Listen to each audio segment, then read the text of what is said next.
and welcome to the pod. I'm Grace, your host, and with us we have Sammy, who's going to teach us all about how to become a social media supervisor. So thank you so much for coming on. Thank you for having me. I'm very excited. I'm so excited that you're here.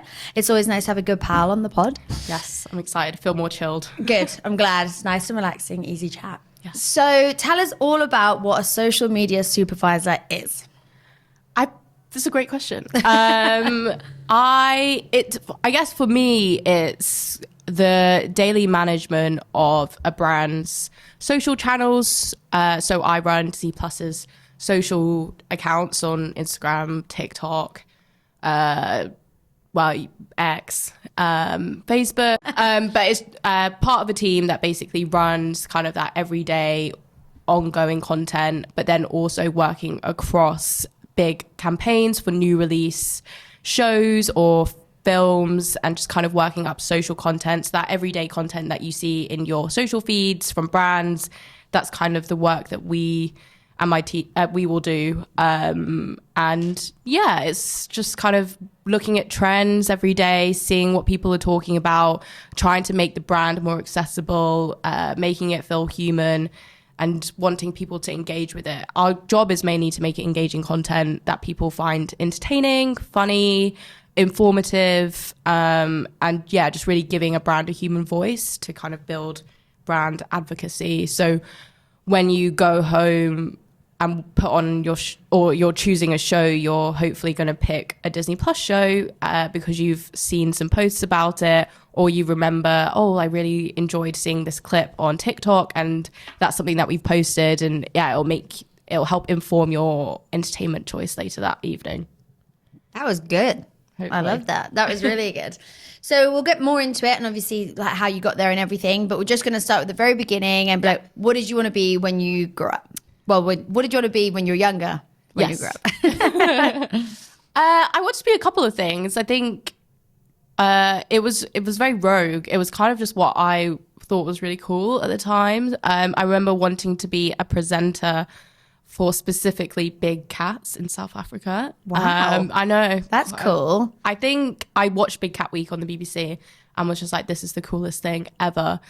But I went to a school that didn't really encourage kind of anything that wasn't like university driven. So getting into kind of the media production side of things, I just had no idea how to do it. So that kind of dream died away. But you know, but it's it is what it is, isn't it? For schools, isn't it? With that kind of thing, nothing creative. Nothing, yeah. Make sure you just. But it's changing, which is good. But yeah, I think that was definitely one of the first things I remember wanting to be. And then as I was choosing uni choices and deciding where I wanted to go, I remember sitting down with my mum and having a conversation, being like, "Can I go to dance school?" And again, coming from an area and background where it was very much like, just get your degree. And then do what you want. And I think that getting that degree was just so important to family, to schools at that time.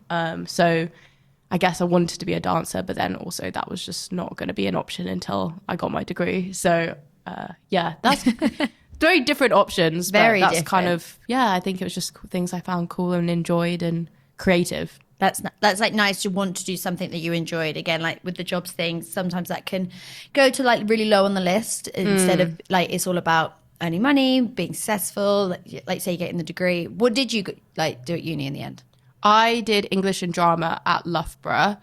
To be honest, I added the drama because it lowered the entry level of grades. Oh, smart. Did English and got a B, I think, and I needed it basically adding drama to the course lowered the entry level requirements, and I had a background in dance, so I was like, oh, this will be okay, and it was really fun, and it meant I still had like quite a nice creative outlet. So I'm kind of everything works out in the end. Always does. That's so good. Yeah. So how did you get from that and going into the TV and film world? What's the first step? The first step, I remember thinking and being told, oh, you're doing English and drama, what do you want to be? You want to be a teacher? And I was like, I definitely do not have the skills to be a teacher. I was not a good student. Yeah, so I definitely won't be a good teacher. So I was like, oh no, my degree kind of doesn't lead directly into an industry. English could be anything. So I need to get some internships. And I was just very lucky at the ones I got. My friend told me that she was applying to Penguin Random House, which is the publishing company, and for just like a work experience whilst you're at uni. I think it was over the holidays or something, and it was just luck of the draw whether you got it or not. I don't think they judged it on any kind of skill. And I was like, oh, okay, I'll do that too. And I ended up getting it and did that for 2 weeks. I think I was a publicity assistant. I actually can't remember, which is really bad. But so that was kind of my first job, but it wasn't paid. And then again, I was just really set on getting internships. I was just like obsessed, applying to everything. And the same friend said that she did an internship at Taylor Herring, which is a PR agency, and they specialize in kind of really cool experiential PR stunts. So they'd worked with Sky and got like this big polar bear to walk across the streets of London, to create kind of like for like social content. A real polar bear? No, it was like electronic. I was going to say, wow. No, and I was like, wow, Sky, wow, really fun, really creative. So again, I applied and got a summer internship there and did that for a couple of months. And that kind of really introduced me to marketing, PR. I decided very quickly that I didn't want to do PR because they had this phone, and every time it rang, anyone in the room had to pick it up. And it could be a journalist, it could be anyone calling, and you had to answer it. And I was just like fear of picking up phones. I feel like people just hate calling each other now. So I was like, I do not want to pick up that phone. And the one time I picked it up, it was like a private jet company. And they were asking where they could park at like Heathrow. And I was like, I really have no idea. How random. I don't know what the answer is to this. It was something really rogue. But I was like, I don't like picking up phones, so I don't think PR is for me. Like calling journalists and pitching and everything like that, I was like, too it's much. not going to be. I'm not very good at that. So isn't it funny, that little thing that you're like, no, I'm not doing I this. know, it was just picking up a phone. But it is tricky, and not knowing the other side, I think the unknown is the scariest thing on the planet. Yeah. Like whatever medium that's coming through, like the unknown is scary. I feel like I was just like uni. I was just was like, this is not for me. Yeah. But it was good because it introduced me to kind of experiential PR, which is very similar and within the marketing world. Mm-hmm. So that was during uni. And then I'm just telling you my life story now. It's great. And then I graduated and was basically like, I want to do another year at uni. My boyfriend was staying. So I was like, it just makes sense for me to be in Loughborough for another year. So luckily, the university does internships where you basically work for the university, and I applied for a digital marketing one. I think throughout that final year, I decided that I wanted to do marketing. I think marketing is such a broad term, so I was like, I don't know, I'll just do marketing. It's creative, it's strategic, it kind of made sense. And I applied for every single grad scheme under the sun, like everyone. I didn't get any. I couldn't do any of the tests.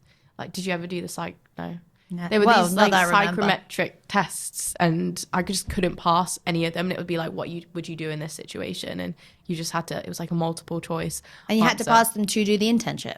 You had to pass them to get an interview to get to the next stage. Jeez, that is intense. Yeah, and I never passed one. Oh, no. But I wanted to stay in Loughborough anyway, so I think it worked out that I managed to get an internship at the university in their social team, working on digital engagement. So it was a really, really fun role. My team was really great. Basically doing all the social for the student channels. So Twitter was a big thing back then.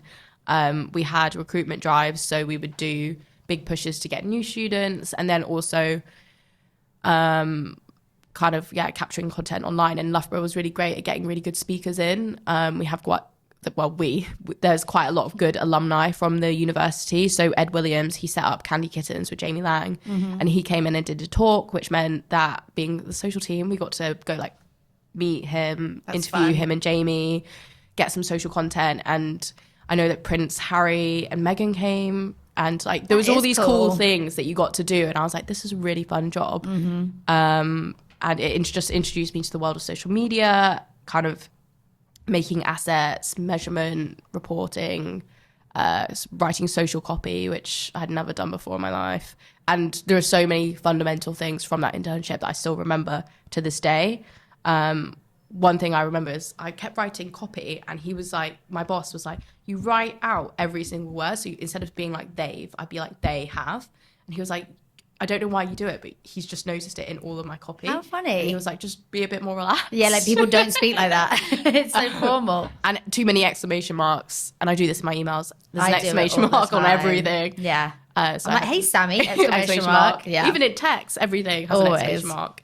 I'm excited. Yeah. I feel mean. Full stop is really harsh. It feels brutal. So yeah, a lot of like core skills, I would say, have like just started there. And yeah, that was kind of like my first step into marketing, social marketing, understanding that marketing has so many different things within it. Yeah. It was really fun. It's broad as well, and I feel like with marketing, it's something we're always going to have. So Yeah, like, hopefully.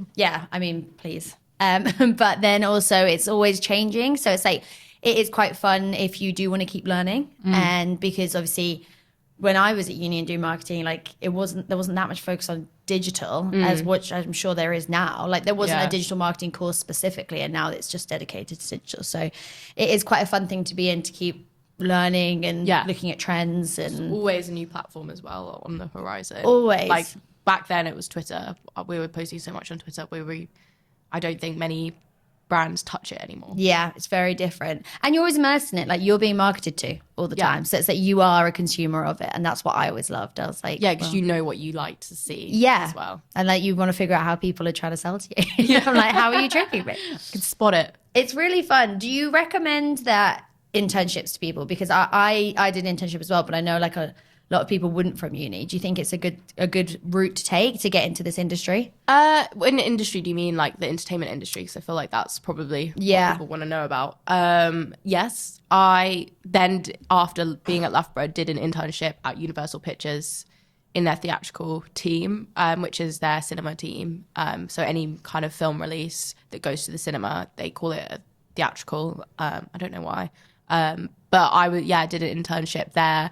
And again, it really, really set me up for the industry. They're really good at getting new people and younger from like university placement years in and getting that first step in, because everyone says, oh, the entertainment industry is just who you know, which is a shame. But I think these internships are really good at opening doors and kind of just figuring out what you wanted to do. Like I could have ended up in publicity, but I knew early on that from doing a couple of months this was not for me. So it gives you the space, the time to kind of really explore all these different avenues. They should all be paid now as well, so that I was going to say, was yours paid? The first couple weren't. And I did 3 unpaid and then moved into paid internships, thank God. It's so necessary, like you say, like they should all be, like you're working. Yes. Like, and you need to survive. It's not being greedy. And half of them, they're always in always in London. So yeah, it's so true. And even like just traveling in and out, I'm like that, things like that. The cost. That is good to know, because I agree with the creative.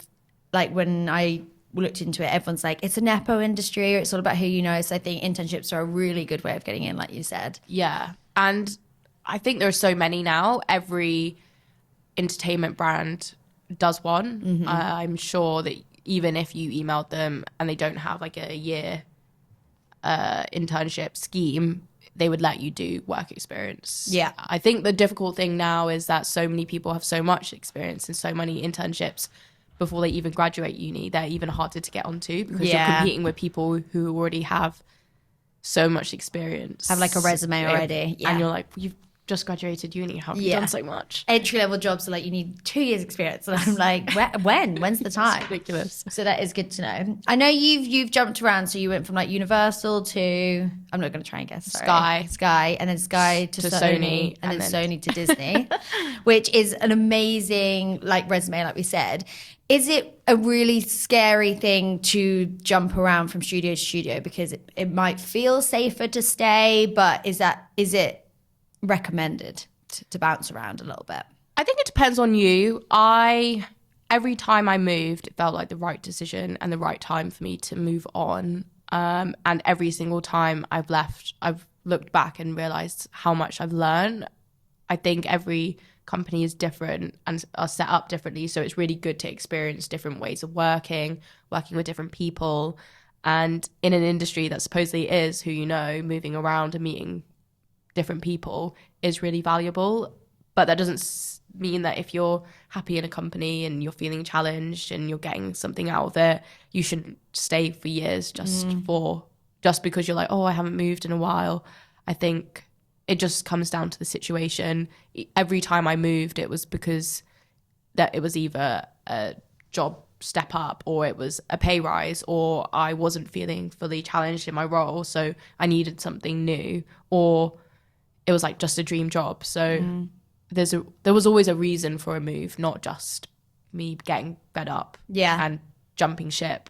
And I've still got good relationships, I think, with everyone that I've worked with. And you do bump into people. My first week of Disney, I bumped into my old manager from my internship at Universal. So you do all work again together. So leaving on bad terms isn't really recommended. No.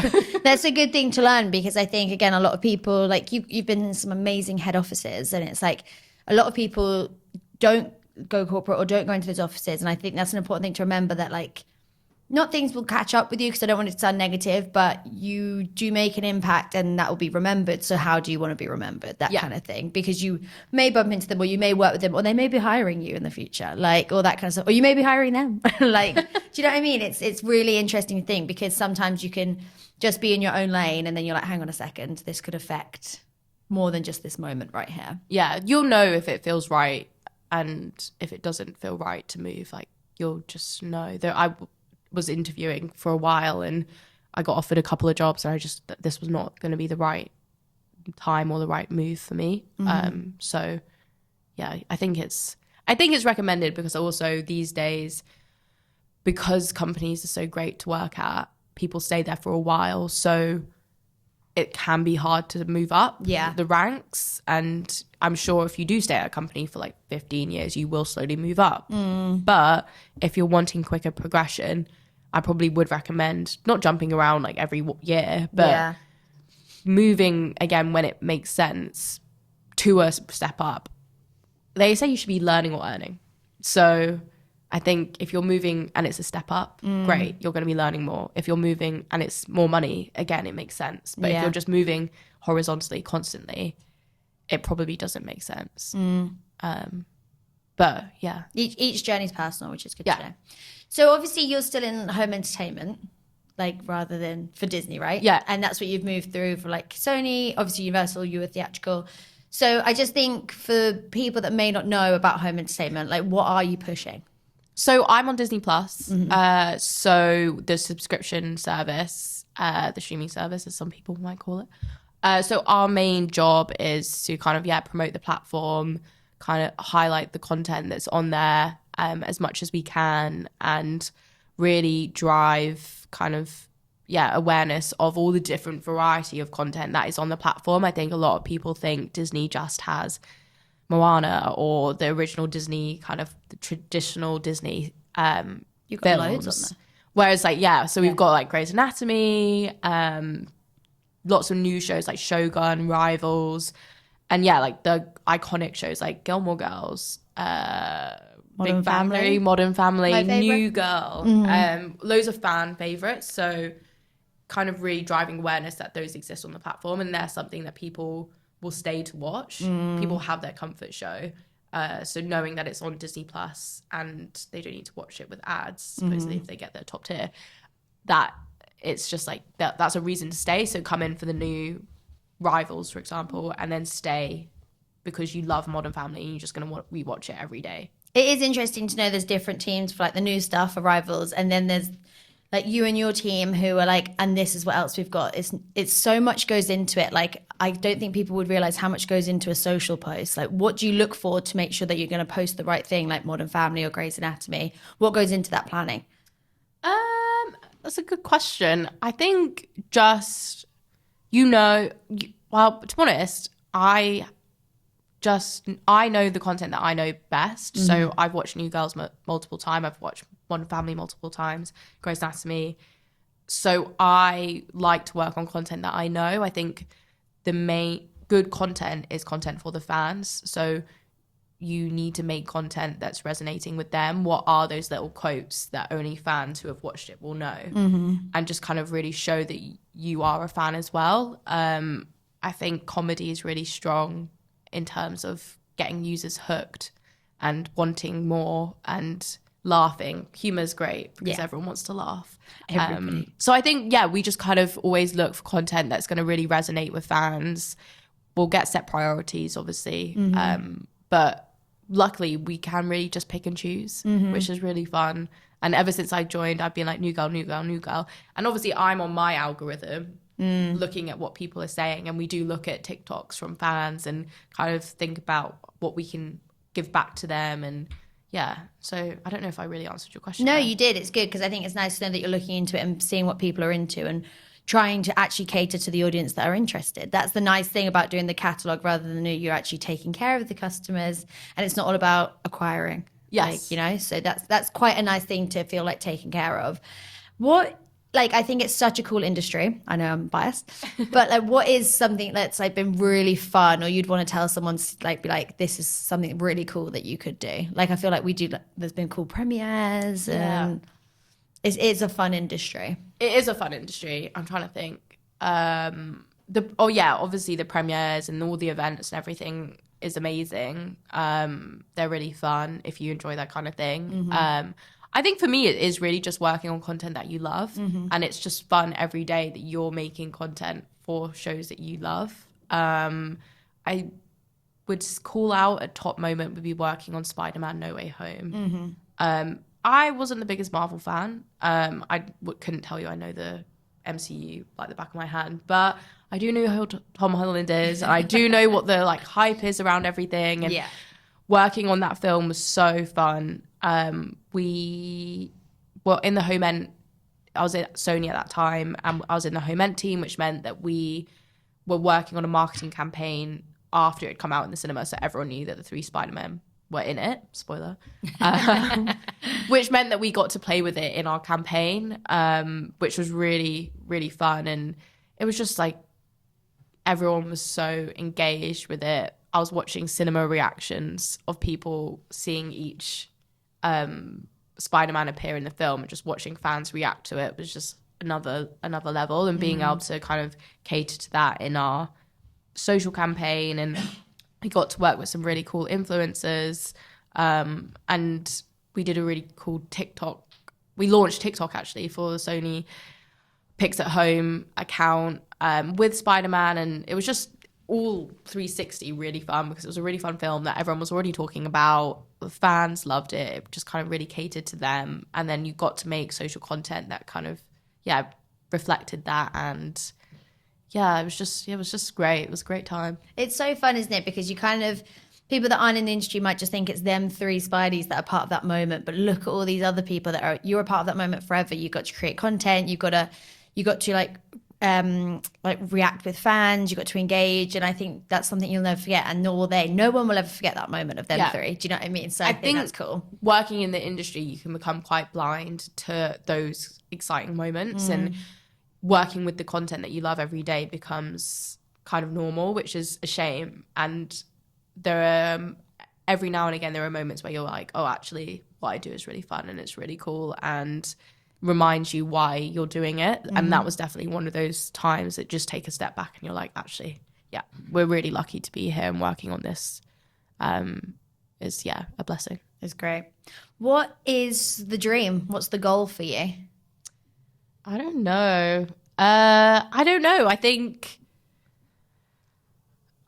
continue what I'm doing. I don't really know. I think at Sony I was in marketing, a broader marketing role, where I was working on media campaigns, creative for paid and organic, and I did really enjoy that. And at Disney I've now stepped into organic only.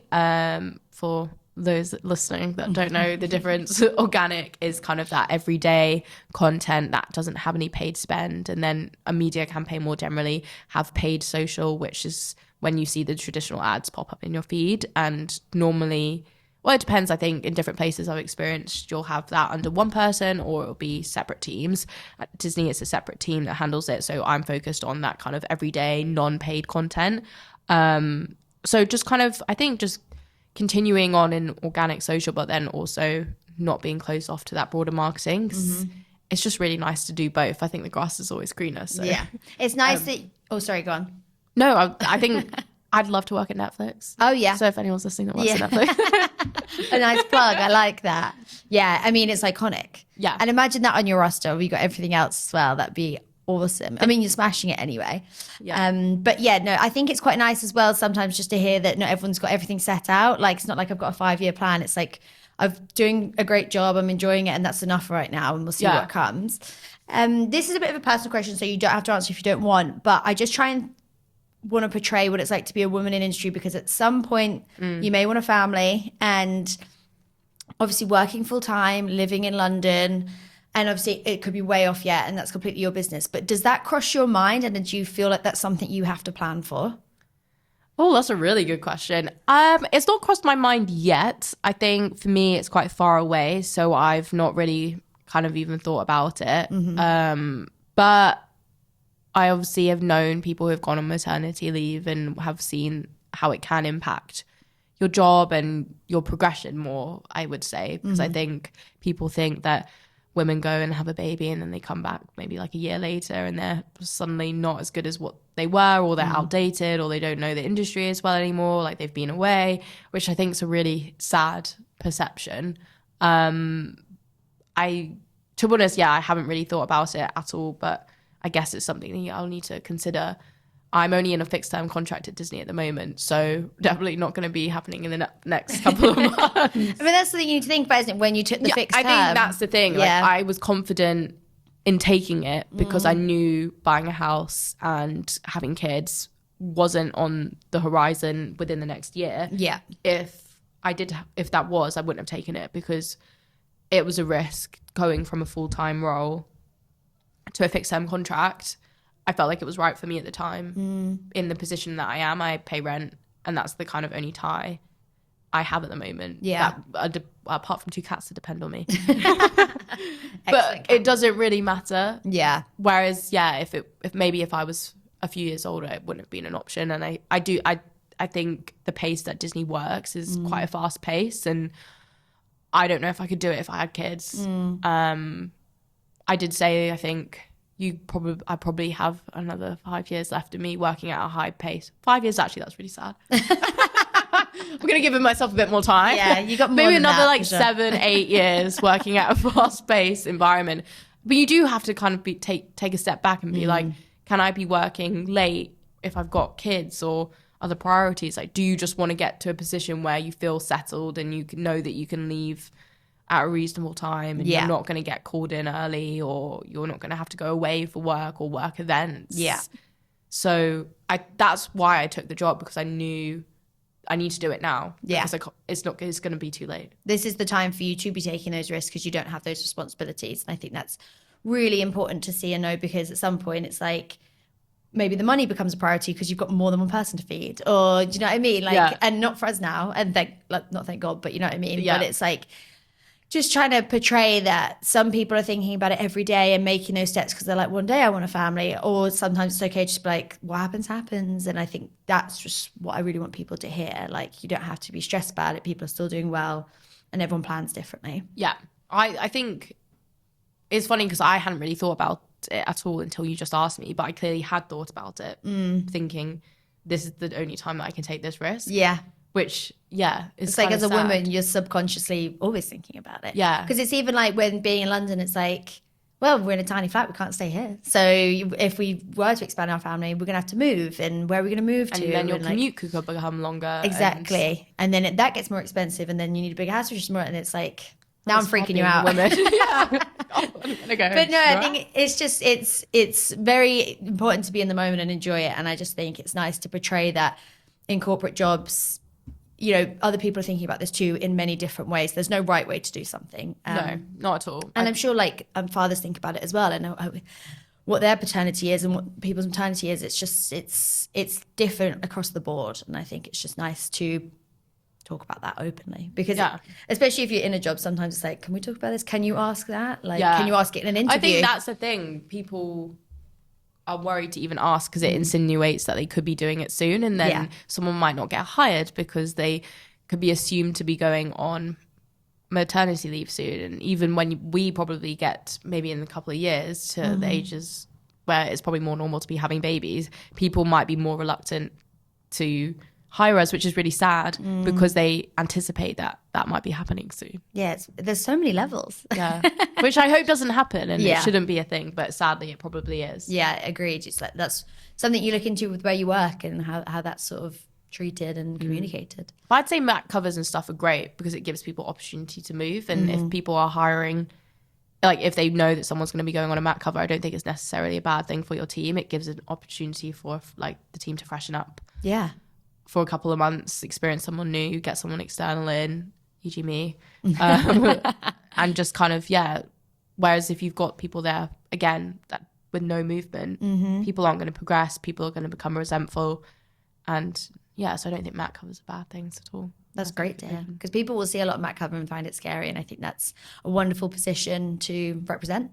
Yeah, I would say do it. I think Go for it.